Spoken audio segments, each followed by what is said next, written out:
Welcome, everyone. My name is Deborah Gallant. You are at a deep dive, which is a program I present for Entrepreneurs Forever every month. We try to give you a topic that we know that small business owners want and need to learn a lot about. And our peer groups are a good place to get some ideas, but sometimes you just need an authority and an expert to explain things in a way that makes sense specifically for you, for small business owners. So Loren Fiffik and I have been back and forth. We think it's over a year about when we could get this on the schedule. And it's timely for me because I'm coming up to one of those crucial birthdays. So it feels really relevant to me about can you afford to retire? But many of you signed up as well. So I think I'm not alone in saying, gee, as a small business owner, I think maybe some of the issues I have about retirement might be different than what other people have. So Loren and I will introduce ourselves. If you'd like to tell us who you are and where you are, you can put that in the chat. And then Loren Corey, who works with him, and I can read about it. We're not going to take the time to do introductions all around. I'm going to mention some upcoming programs because if I don't do it beforehand, I never, ever get to it at the end. We'll do the presentation. And as I said, we will record the presentation and then we will stop recording for the Q&A at the end, which Loren's compliance people were also very happy about. So today's topic is, can I afford to retire? I'm Deborah Gallant. I'm actually not your presenter. I'm your gadfly today. Loren's going to be your presenter, but I'm going to be here making sure that he answers all of our questions. He's a wealth advisor, and he'll give you more of his credentials in just a minute. Entrepreneurs Forever, our mission is to empower all small business owners to grow thriving businesses that sustain their families and support their communities. If you're not already a member and you want to learn more, we have a weekly business boost. You can sign up on the website or with that link. Next set of programs I'm running, and again, if I don't tell you about them now, I never get to them. The next deep dive is going to be a panel discussion on how do you get your product on retail shelves.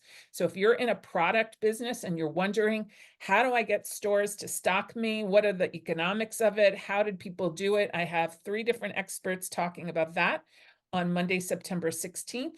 And our Forever Forward on Friday, September 13th, features a local person here to where I live in the Berkshires, Betsy Strickler, about telling your story, being really memorable and telling your story in a way that really resonates with people. So those are our next 2 programs. And we also have a small business virtual summit coming up on Tuesday, September 17th in the morning. I encourage everyone to come. If you've ever heard, I know the Pittsburgh people maybe have heard of this local grocery delivery service called Harvey. The founder of it, Simon Huntley, is going to be our featured speaker, and we're going to have breakout. So it's going to be great. If you haven't already registered, that's on our website as well. This is a big proviso here, people. This presentation does not take place of professional advice from your own paid advisors. This is meant to be informative and help you think in a really important and compelling way about this stuff, but you'll want to bring this to your own people and talk about it before you make any decisions. So we have now had our disclaimer. This was my jumping off point before Loren and I started working on the deck, which I'm going to hand off to him in a minute, is that according to Forbes, only 1 in 4 business owners have a financial strategy for their retirement in the form of a written plan. I'm not even going to ask you guys because I have to assume you're here because maybe you don't. But 37% of people say they don't make enough profit in their business to save for retirement. And both of those things say to me, there's a really strong need for everyone who is a small business owner to say, wow, I need to really think about the future, no matter how close retirement is for you. So I'm going to stop sharing. I'm going to ask Loren to just introduce himself first, and then you can do the screen sharing and take it from there. I'm also going to attach in the chat for all of you a handout. Now, I will apologize in advance because the handout is meant to help you go along with Loren's presentation, but it's not a fillable PDF. So if you're near a printer, it might be more helpful to get a printer to put it out, but at least we have a handout. Loren, I'm going to shut up for a moment, let you introduce yourself, and I'm going to drop this handout in the chat. Sure, thank you very much. My name is Loren Fiffik, and I work for a firm. We're here in Pittsburgh, but we also have an office in Florida. It's called Confluence Financial Partners. Very briefly, I'm a certified financial planner. I've been doing this over 20 years. I'll leave it at that. And hopefully, Deborah picked me for lots of different reasons, but one of them is I grew up in a family-owned business household, so I'm very familiar with. What was the family-owned business? Believe it or not, this is how old I am. It was a local grocery store in Masontown, Pennsylvania. So very familiar with the challenges that the small business owners can face, and the amount of time and energy and sacrifice they have to make those places successful. So I know that living that lifestyle, most business owners spend their time working in their business, and a lot of times their personal finances kind of take a back seat. So I hope that I help all my clients with wealth expansion, tax reduction strategies, and I hope I can help you do that today. And we really want to focus today on how can we retire sooner if possible and maintain our lifestyle. So I told Deborah earlier that I have the most familiarity with Teams, so I apologize if my Zoom skills aren't up to speed. So we're gonna try to do it here, and everybody's gonna let me know if I'm doing a good job or not. We're seeing it. Looks fine. Okay, good. Fine is at the high compliments. I appreciate it. So I thought we would just cover some of those retirement risks. I mean, obviously, there's numerous ones that we're all exposed to, small business owners and everyone else. So here's 7 of them. I'll briefly describe those, and then, like Deborah said, feel free to put anything into the chat. You want me to slow down or speed up or pause or get more in depth. I will say that I'm going to cover these in a little bit deeper analysis as we continue on through the presentation. So number one for a reason is longevity risk. So the statistic that's out right now is that a man and a woman, both age 65, have a median life expectancy of 82 and 85 respectively. What I want everyone to be aware of is that based on that analysis, half of those people will live longer than the projection. So what we don't want to have happen is we don't want to outlive our money in retirement. That would be traumatic. And trying to get a part-time job while you're already in your 80s to try to generate more retirement income probably isn't feasible. So longevity risk, very, very important. That's why we put it as number one. Insolvency risk. So I think maybe 30 years ago, pensions were a bigger component of people's retirement plans. So if that still exists, I think some people have pensions. I think the issue there is companies, depending upon their financial status, could run into some trouble. And one of the first things that they'll do in Chapter 11 bankruptcy is negotiate reducing pension benefits. So that's a big risk. And then if you haven't heard about it yet, I don't mean to scare anybody, but the conversations around Social Security and Medicare is that they're going to run out of money in 2036. So that could mean a lot of different things, but I think a priority is, again, they could change the date in which they pay out those benefits or dramatically reduce them. Savings, I can't imagine that after the statistic that Deb went over, I have to tell anyone on here that Americans have an enormous savings gap. So people aren't setting aside enough money really for basic needs, but also in addition for their retirement. So there were some statistics, and I can cover those very, very briefly, but really we're near an all-time low for savings. Right now, the average person is saving 4% of their income towards retirement. Inflation, I feel like I've heard nothing about inflation the last couple of years. I'm being facetious. I've heard nothing but news on inflation every day, so this isn't brand new information. So my definition of inflation is the ability for companies to increase prices. So that's bad because it erodes the value of our monies today. And it also takes away from the rate of return that you can get from your investments. So if your investments are returning 5 or 6% and inflation's 9, then that's not helping you outpace inflation. And the longer that time frame is, so if you're 35 today and you're dreaming of retirement at 65, it's an even bigger impact for your goals. The next little bullet point just talks about what's inflation for you. So the government does the best that it can to try to estimate an average inflation rate for all of us, but it's really dramatically different depending upon what cycle of life you're in. So this just kind of identifies that on average, healthcare inflation at 3% is actually much higher than the average inflation rate, or at least what their goal is, of 2%. So another again, hopefully no surprise conversation is that market volatility can come into play when you're setting aside money for retirement in an investment portfolio.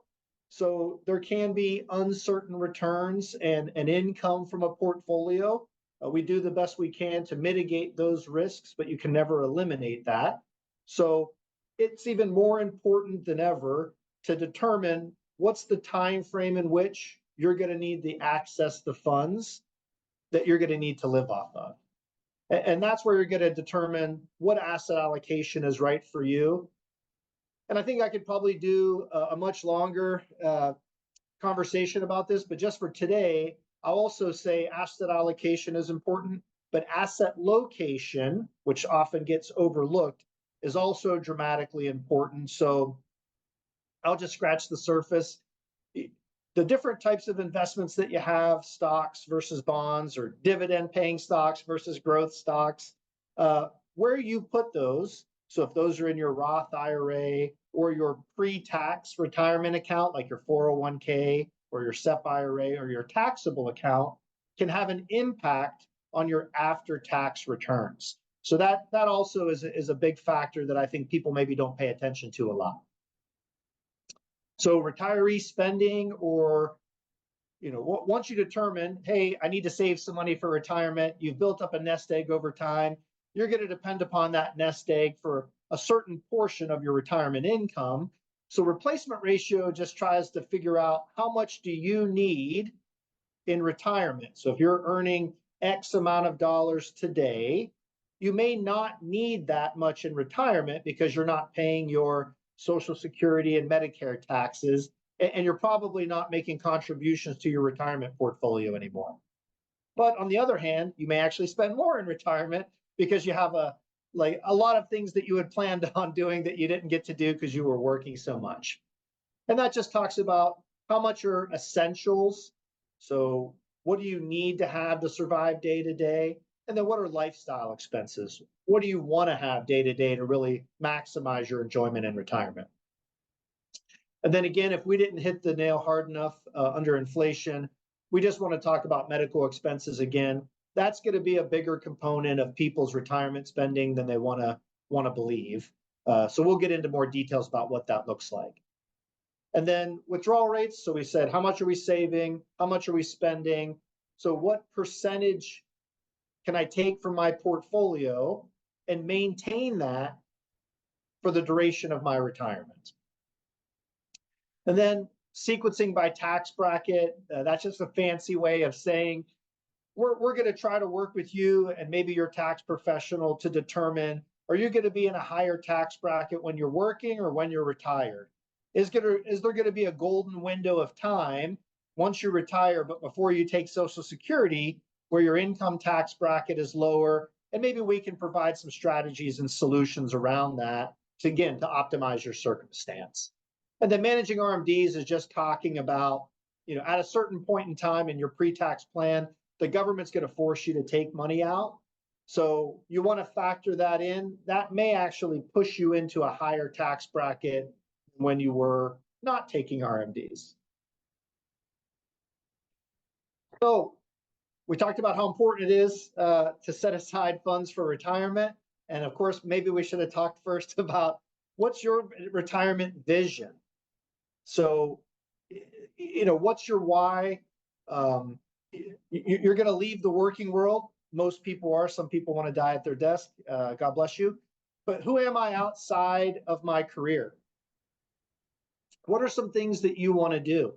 Do you want to stay in your home where you are now, or maybe you're going to relocate to a warmer climate or a bigger or smaller house?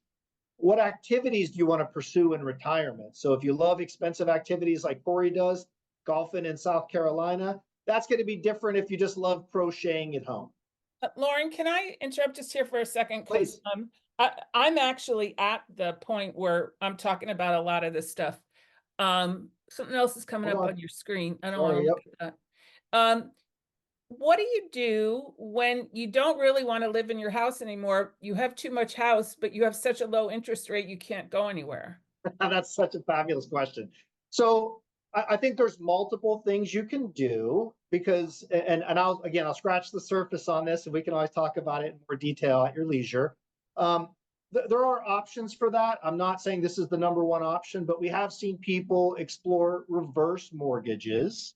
So you may want to stay in your house, but eventually, and Corey and I talked about this, the diplomatic way we talk about when someone dies is we call it the end of plan. So whenever you or have it in a reverse mortgage, you can kind of set up the concept that you're going to live there for a certain amount of years, and then whatever company is going to pay you to live there over that time frame. The risk you run there is that you live longer than the time frame that you set up in the reverse mortgage. Another way to do it, even though it's not ideal, you can also access those funds with a home equity loan. So you don't have to refinance your mortgage to get a home equity loan. And oftentimes those are going to be lower than the rates that you can get on any unsecured loans. And then if you have somebody in the family that you're interested, maybe eventually you're going to pass that house on or some additional wealth to them, you can have a family mortgage where, again, they're paying you to eventually take over ownership of that home. Yeah, I think it's a pretty common problem is that people are in more house than they really need, but because the real estate market has gotten so hot, they can't afford to go anywhere else. Yeah, and like everything else, things change over time. So I have to imagine that eventually, I mean, we've already seen mortgage rates drop almost 2% without the Fed doing anything. So, the federal funds rate isn't directly correlated to mortgage rates, but it kind of rhymes a little bit, if that makes any sense. So there's going to get a point where if you have a 3% mortgage and mortgage rates are 5%, the equity in that home by selling it is going to compensate for that differential in interest rate. Okay, great, thank you. Yeah, it's a great question, though. I think we're going to see more and more of that as I don't know if boomer is a bad word, but if that generation continues to age, there could be some more homes on the market. And I think they're experiencing that same problem. Well, I think more people turn 65 this year than any other time in history, something like Yeah, that. that's just going to continue. That's right. So envisioning your dream retirement, I think we talked about that, but it's really something that until you do this, until you know what that looks like for you, I think it'd be very, very difficult to plan together. And then you're holding that dream in your mind, sitting on the beach, sipping margaritas. We want to think, how much is that going to cost? So we talked a little bit about this earlier, basic living expenses. So we do all need housing in some way, food, healthcare, and transportation. So we say those are the basic living expenses. Now you can take some big deltas in those, depending upon the housing that you want, the transportation that you want. But those are things that you have some control over. And then there's some things that you don't have control over, and that's your healthcare costs, your discretionary spending, and then inflation. Okay. And then again, I'll be happy to dig into Yeah, any of those. I think the only thing as the person almost turning 65, Medicare is not free. And people, I think, maybe assume that they don't have to worry about it anymore. They Sure. still do. Yeah, and I think people think it's free because it comes out of your Social Security. So a lot of times, and I'll talk about Social Security a little bit more. So if you haven't had your coffee yet, drink some because we're going to talk about insurance and Social Security. But whenever people look at their benefit, which I hope everybody has, you're right. They haven't factored in that Medicare is going to pull from that benefit to fund it. And in addition, you're going to have to explore some alternatives because Medicare is going to cover your fundamental Medicare, your medical costs. But the ancillary ones, you're going to have to pick up a supplement to do that. And that's where the expenses can really can skyrocket. All So right. if all of you, like I have seen those commercials for all the Medicare things, they're as confusing as you think they are in that commercial. They really are. They really are. Not a sales pitch by any stretch of the imagination, but anybody that you're working with, if you have a financial advisor or a tax preparer, there are ways that you can have somebody wholesale and vet those out. So you're not looking at a provider that's only selling their insurance plan. You can contact a provider that can shop multiple insurance plans and ideally pick the one that's best for you. So if you ever need help with that and you don't have anybody, feel free to contact us. We can put you in the right direction. Thank you. So as I discussed earlier, I'm going to get into more of the details on this. I'll apologize. This is a little bit graph heavy, but I figured let's provide the most information possible, and then um, we can always kind of back off or accelerate through it if it becomes a little bit too much. So here we go, replacement ratios. And this chart's really just showing a study that they had done over someone that made X amount of money and what they needed to have in retirement to maintain their lifestyle. And what I thought was very, very interesting is you can kind of see if someone's making under $30,000 a year, they don't have as much discretion in how much replacement they can have because really, and depending upon your definition, but here in the statistic, if someone's making under $31,000 a year, that's poverty level. So they're just maintaining. Where as you can see, it starts to kind of dip as the income increases. This is a good example. If someone's making $100,000 a year, based on this study that they had done, they feel like they need over $80,000 a year to maintain their lifestyle. All right. And I think many business owners maybe don't have a flat income. It's not like a salary. They can say, I make $85,000 a year. Some years they might make 40, some years they might make 120. But it looks to me like that graph said about 80% of whatever you were making is kind of, what you need to think about. And since you brought that up, I'll just talk a little bit about it. I think I mentioned it earlier. I think one reason they use that 70 to 80% is a lot of people, if they're living paycheck to paycheck, they're really not living off their full income because they're living off their income minus, right, FICA taxes, normal income taxes, and then maybe they're making a contribution to their work retirement plan. So if you're making $100,000 a year, you're probably not living off $100,000 a year. You're probably living off of 70 to 80. So I think that's why they use that number. And then here, hopefully, an even more confusing chart. I apologize that this is not as clear as I would like it, but it really just wants you to focus on people are living longer, and living longer is a great thing, but it can provide some challenges in retirement. So this statistic is showing, if you can kind of see years old here, 65. So basically, in the 1930s, only 25% of the population was living past 65. And in the year 2000, you have almost 80% of people living past age 65. So medical technology, healthcare is dramatically increased. So one thing that Corey and I see with a lot of the clients that we work with is you really have two people. You have one set of clients that think they're never going to die, and then you have another set of clients that think they're going to die early.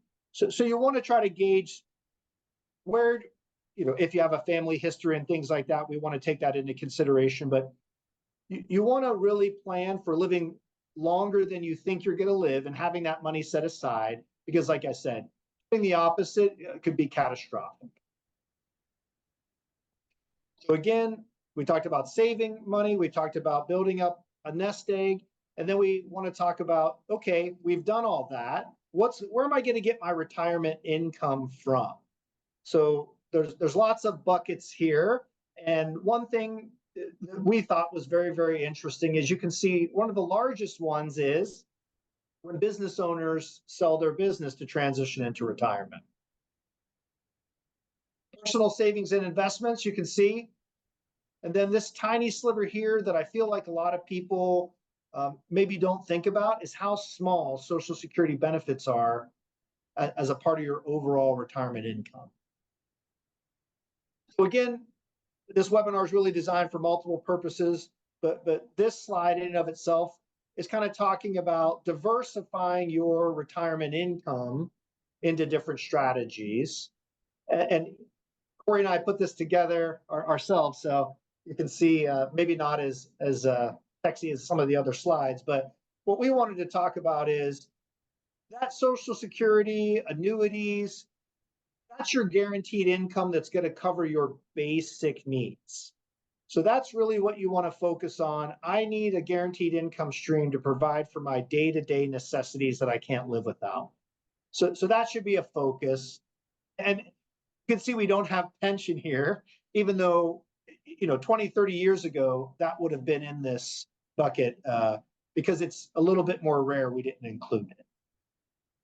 And then you have semi-predictable income. So maybe you have a rental income or you're generating dividends and interest from your savings. And while we think it's probably rare that all three of those would disappear on you, we also think it's very, very possible that those three things could be greatly variable. So you could lose a tenant, the companies that you have investments in could decrease their dividend, or like we've seen recently, interest rates could dramatically increase or decrease, especially over a 20, 25, or 30-year retirement. And at the very tippity top, we have variable income. So the amount of money that you can withdraw from your portfolio, we put in there, an average withdrawal rate that we feel comfortable talking about is 4%. But we also want to make sure if you experience a big drawdown in the market, can you afford to put that off for X amount of time? And then part-time work, again, if work's available, or if you have the physical capacity to do that, and for how long can you do that? So we kind of listed that under the most variable income. I talked about challenges that retirees face. So we talked about some challenges. I think Deborah brought up a lot of good points that small business owners face. But there are some benefits that small business owners have over other people. So we listed out some retirement plans that business owners can use. You have a SEP IRA, solo 401k, or an individual 401k, they also say, a simple IRA, or a defined benefit plan. So all of these options, as you can see, are going to allow you to put more money into a retirement plan than if you just had an individual retirement account like a traditional IRA or a Roth IRA. I wonder, would you guys like him to go into what those four are and what's different about them? I don't know about them. Yes, no? Yeah, can we see that slide again? Bring the slide back and tell us a little more about what the difference is between those Let me try four. to go in Sorry. reverse here. Give me just 1 second. I got to move this out of the way. Sorry. There we go. Okay. Sorry. There we go. So I'll do a very brief, and then I'm happy to send this out to anybody. You can always go on the IRS website. Again, I recommend you be careful doing that. But so SEP IRA, really that's any business can do that. So self-employed people can do it. We find this a lot if it's just maybe a very, very few, people. I'd say under 100 makes the most sense. I'm sorry. Yeah, I'd say well under 100. Solo 401k is really just one person or a related person, so like a husband and wife. A simple IRA you'd have for larger. So a simple IRA, you as the employer and the employees can contribute. SEP IRA, just the employer contributes. And defined benefit plan, and this is probably the most complex one, but it's a way for you to set up your own, basically, pension benefit for you and your employees. So defined benefit plan is really going to be ideal for someone that's highly compensated, that's older, that has a staff of younger, less compensated people. Okay. Maybe we'll come back to this in the Q&A and you can spend a little more time on it, but I know you have a lot more slides to get through, so we'll let you go on. Yeah, I don't want to scare everybody. There's a lot more. We're at 16 out of 26, so I can go as fast or as slow as you want. We're doing great. So what are the advantages of retirement plan investing? And hopefully this isn't too simplistic, but you control how much you put aside. So again, Deborah was saying that a lot of small business owners have variable income. So you're not held to a certain amount that you have to invest each year. That's for the majority of these plans. Defined benefit plan can be a little bit different. And then you're going to choose the asset mix of what that plan looks like. So stocks and bonds, how much do I need in each? And then you have ownership over those assets. So sometimes we have people that are working at a company and then they'll leave that company and open up their own retirement plan through their business. So just like you own those assets in the 401k and you can move them to a SEP IRA, you can do the same thing where if you have your own business and maybe you get bought out by a larger company, you can transfer those assets into their plan, or you can take those assets on your own, set up your own individual retirement account, and not have to combine those with the retirement assets in the company that you work for. Pre-tax investments. So the number one best thing about retirement plan investing is if you get a tax deduction. So if you make $100,000 a year, like we looked at, and you put $20,000 a year away, then you've reduced your taxable income by that amount. And then as long as those investments are inside the portfolio, inside the plan, any growth of that, dividends, interest, capital gains, etc., they aren't taxed. So those taxes are deferred until you pull those assets out of the plan. And So a tailored investment plan. So go ahead, Deb. I just want to make a comment. There's one client that I've been working with as a coach who literally takes no cash salary out of her business because her husband can support them both. And so everything that goes from her business, as much as she can up to the maximum, she puts in these retirement plans to avoid paying taxes on it. And it's worked out pretty well from them because they can live on his income. It's not the case for everybody, of course. Yeah, but like you said, if someone's used to a certain amount of taxes owed and they have a great year in their business, this is a fabulous option that they can kind of pop that money into one of these plans. Maybe that's not the normal amount that they contribute, but hey, I've got a variable income. I want to keep control of my taxable income. Utilizing these plans can be a great benefit to do that. And then tailored investment plan. I know we talked a little bit about this earlier, so I'm going to go over it again. But you want to think about what's the time frame that you're going to need these assets. How much growth do you have to have out of the investments to reach your goal? And then that's going to help us determine what's the right asset allocation to get you there. So providing for retirement income, just like I kind of mentioned, it segues directly into this. Retirement risks can be, like we talked about, market volatility, etc. They can be managed by an intelligent combination of those things, the funds, stocks, bonds, insurance products, etc. How do you determine your right mix for retirement? So how are you currently doing it? How we do it is age, risk tolerance. This is a fancy way. Desire for consumption and bequest is really, if you're setting aside money for retirement, how much of that do you need to live off of? And if there's an excess, or maybe you have a plan to leave money aside for beneficiaries, whether that's friends, family, or your favorite charity, how much of that is designed for that? So maybe you're going to generate enough income in retirement to meet all your goals, but you want the portfolio to grow for a future generation. That's going to change how the asset allocation looks. And like any other smart consumer, you want to think about what are the fees and expenses of the different products.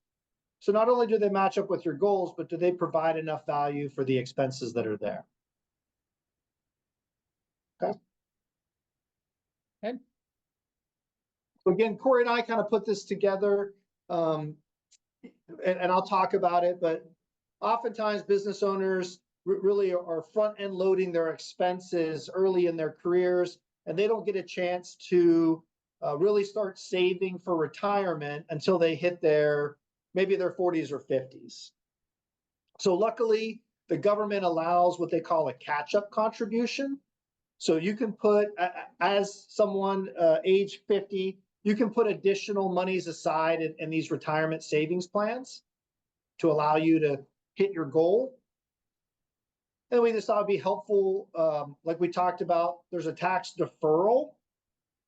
And there's also, if you take money out of these retirement plans prior to age 59 and a half, there'd be a penalty and taxes owed.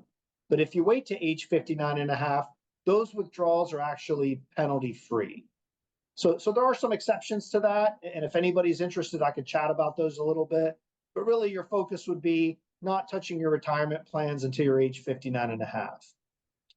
And then the earliest you can claim Social Security right now is age 62, like we talked about. As Social Security, the trust ebbs and flows in funds, that can change over time. And if you haven't done so, you can go on the Social Security website and you register there, and they'll give you your Social Security benefit. And then at age 62, that's the lowest amount of benefit that you get. Every year that you wait, and they do a great job outlining that in your report, every year you wait, your benefit increases. That's all the way up to age 70. So if someone has the ability to delay Social Security to age 70, they'll get a guaranteed increase in the amount of money that they'll receive each month at that time. Yeah, I'm going to actually put in a good word for making sure you're paying your Social Security, because I have been a small business owner, and here I am recording this and putting it out there, but it's okay. And many years I did not pay into Social Security. And when you get and go get that report and you see that they're going to look at the best, is it 35 years of your income to figure out what your Social Security benefits are. If you have 0 years or $3,000 years in there because you just didn't bother reporting it or whatever, maybe you didn't work, those average out to, it brings your average way, way down. So don't put yourself in a bad situation while you're young. Make sure that you're still paying in so that you give yourself the best chance to collect the most that you can. Yeah. And in addition to what you were talking about earlier, you have some people that are in business and they're running all their expenses through the business. So there's not as much income coming out to them to control their taxes. The risk there is that they're not going to get the Social Security benefit in the future. Okay. At age 65 is eligibility for Medicare. So I know we talked about that a little bit before, but everybody should sign up for Medicare, or at least have that conversation with the office to determine what's best for you. And then for retirement age, or where you don't get penalized for taking Social Security, for anybody born after 1960 is age 67. Right? So I mentioned the 4% withdrawal rate, and then way back, we looked at replacement income, where I talked about someone making $100,000 was going to need about $80,000 in income to maintain their lifestyle. So this kind of just goes through different withdrawal rates, how much you're pulling from the portfolio, and different asset allocations, kind of show what's your success rate in a 25-year retirement if you're doing that. So 100% bonds is on the left and 100% stocks is on the right.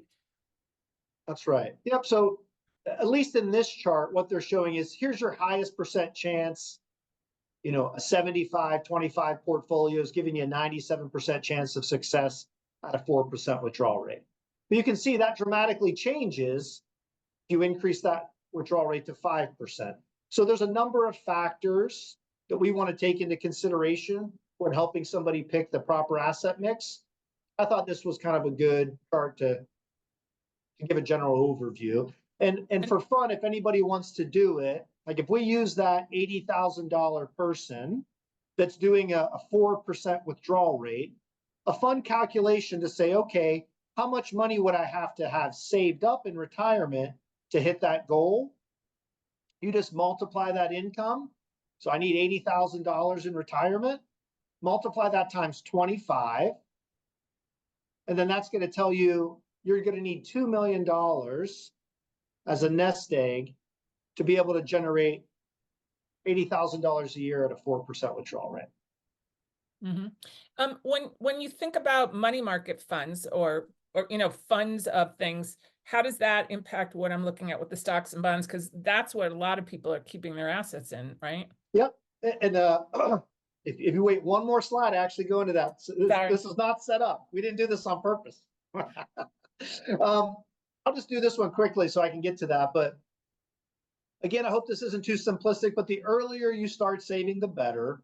So this example is going to say, if someone's 25 years old and they're trying to accumulate $1 million by age 65, you really only need to set aside $381 a month in a portfolio. And this is showing a portfolio that has an average rate, hypothetically, of 7%. And just like we talked about, a lot of people really don't have the funds, or their focus is just different, whether that be they have children or something else that's taking away a lot of their income for something, but they don't get started until they're maybe 45 or 55. So the good news is it's not too late. It's still an achievable goal. The bad news is you can see the dramatic increase that you have to start setting aside each month to meet that goal. So you really, if you're a little bit delayed, you want to start right now, today, after we get off the call, and you want to stay disciplined so that you can achieve that goal. Well, it's daunting to think about putting away $2,000 a month if, you have kids, you're putting them through college, or you're paying for private school and all the other things. Those numbers get big, but 381 sounds, well, of course, they're making a lot less money when they're 25. Right. It feels like a lot then. That's the difference, yeah. So finally, I'm at the answer to your question. So this is going to go over 3 different asset classes. So stocks, bonds, and here where it says cash, again, if you could read this tiny, tiny writing, that's really money markets. So they're basing that off treasury bills, which is what they base the money market rate from. So the dark blue is just the compounded annual returns of stocks. There's the dark red is bonds. The dark green is cash. And then the impact of inflation, and then taxes and inflation. So your highest rate of return is stocks. Even after taxes and inflation, you've averaged 5.2%. And then you actually had a negative rate of return by leaving that money in the bank account. So that really shows how devious inflation and taxes are. But stocks and bonds could be in stock and bond funds, not necessarily individual stocks too, Absolutely. Right? Absolutely. Okay. Yeah. There's a whole myriad of ways to get people invested for growth.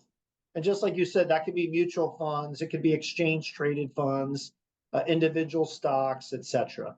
And nowadays they're even doing stock slices. So they're making that more available to people with less assets. Anything else on this? Is this Nope. relatively clear? Relatively. Great. So again, Corey and I kind of put this together. I think we looked at the pie chart earlier that showed a big portion of a lot of business owners' retirement plan is the ability to sell their business. So in a dream circumstance, we'd want people to start thinking about, I'm going to sell my business. Give yourself a 5-year kind of path so that you can put everything in order to maximize that rate. So you want to start thinking about your exit planning strategy. Then maybe it takes a year or so to get that together. And then during that time frame, and I know in some of your other webinars that you've done, Deborah, you guys have talked about, improve those processes, really get all the T's crossed and the I's dotted. Because if you're running a successful business and you don't have those controls in place, an outside investor, somebody looking to buy the business, isn't going to understand the repeat process and success unless it's documented. And then maybe that takes a year or so or 2 years. Then as you get maybe 2 or 3 years away from the sale, you hire someone to do a professional evaluation. So maybe it's an accounting firm that has that capability, and they can do a professional evaluation to determine what are businesses out there similar to yours selling for, or what kind of things do you need to tighten up so you can get the best sale price for it. And then There's a possibility that you may already have a potential buyer. Maybe it's a management buyout. Maybe you have a family member looking to do that. Or maybe you hire a business broker to identify potential buyers for you and help negotiate that sale in conjunction with your accountant and attorney. And then, those last those last few months, you're just really negotiating the sale and then hopefully figuring out a transition plan, not just for the employees into the new firm, but really for you into retirement. What's the next phase of your life look like? And where's that going to take you and your family into the future? I just dropped into the chat the comment that I literally have a program planned in October for succession planning. Like, what can I do with this business? Because I think many of us start it and we don't stop and say, gee, what happens when I don't want to do it anymore? There's a whole specialty about that. So if that's Yeah. something of interest, stay tuned. Yeah, and you definitely want to have that thought process before the business decides that it's no longer functioning, right? We definitely see that sometimes. So I just wanted to kind of, as we're wrapping up, discuss like some key takeaways from this. So number one, I don't have it listed here, but it's envisioning your retirement, figuring out how much it costs, how much you need to set aside, and then really, once you're in retirement, where are those income streams going to come from? Sale of your business, Social Security, investments, maybe you have royalties, etc. You want to think about having multiple streams. And starting early doesn't mean you have to be 25. Starting early means, you have tomorrow, get that tree planted, as I said in the earlier quote, as soon as you can, to give it as much time to grow as you can. And then if you haven't done that and you're reaching the age where you can hit those catch-up contributions, please take full advantage of those. They can be quite dramatic. In a 401k, you can set aside an extra $7,500. In an IRA, it's $1,000. A simple IRA, $3,500. So really a great way to add more money, add more fuel to the fire.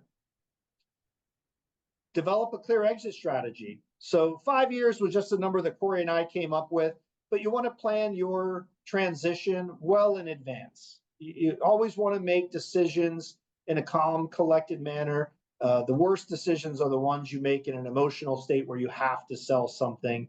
That's not an ideal circumstance. You worked hard at your business, developing it over time. Make sure you aim to maximize that business before the sale. And then if you're not doing it yet, utilize the small business retirement plans that we talked about. And again, I just listed a few of them briefly.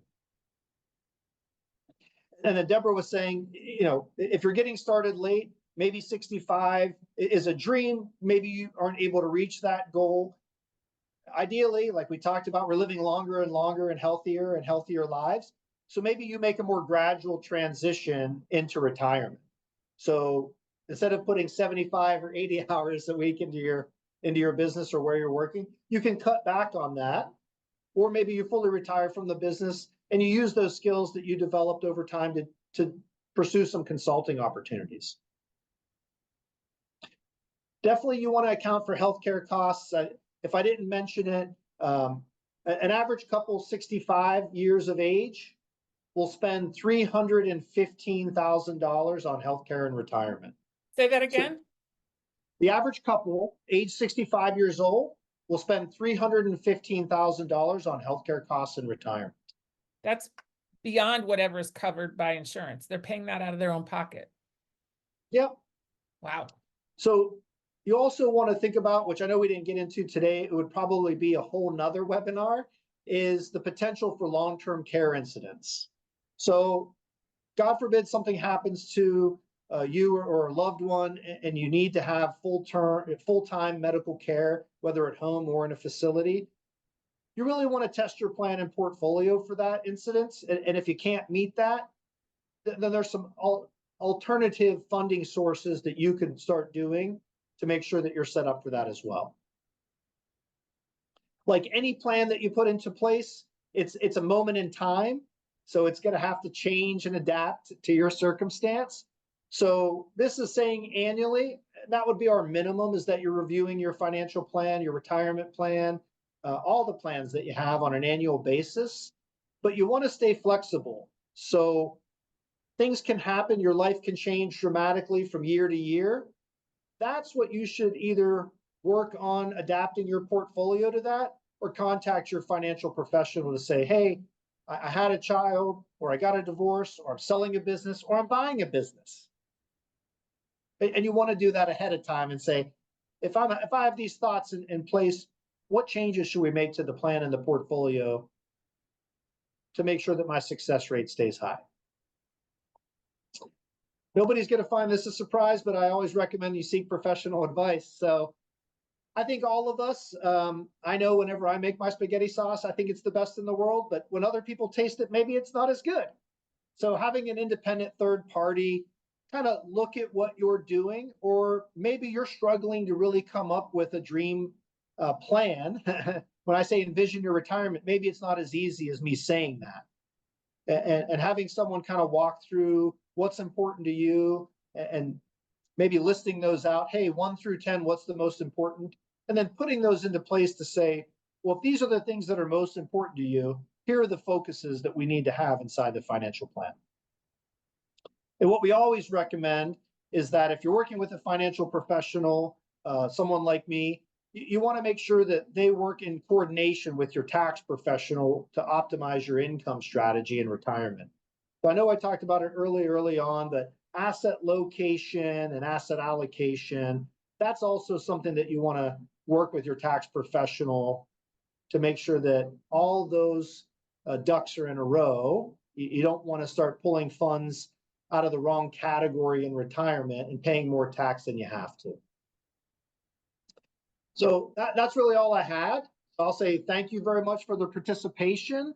I know that I'm here for a little while after this call to answer some questions, but if our time runs short, or it's not the appropriate circumstance, like Deb said, not a lot of people feel comfortable sharing in a group, you can always contact me and the information here, and I'd be happy to talk to you about whatever questions you have.